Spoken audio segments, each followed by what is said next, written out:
Сәлем достар, менің каналыма тіркелуді ұмытпаңыздар. Видеоны аса лайк басыңыздар. 3 күнде 3 килограмм тасты. Егер сіздер артық салмақтан арылғыңыз келсе, видеоны соңына дейін қараңыздар. Ол үшін керекті заттар: айран 200 мл, қызылшаның жарты бөлігі. Алдымен қызылшаның қабығын ашып аламыз. Қызылшаның қабығын ашып болғаннан кейін оны үпкіштен өткіземіз. Ыдысқа 200 мл айран құямыз.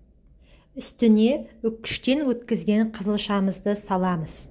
Жақсылап араластырамыз. 3 күн аш қарынға ішеміз. Жерде ескере кететін жайт, осы дайындағанның барлығын біздер бір уақытта ішуіміз қажет. Әр күн сайын жаңасын дайындаймыз. Назарларыңызға рахмет, пайдаларыңызға жарасын. Менің каналыма тіркелуді ұмытпаңыздар.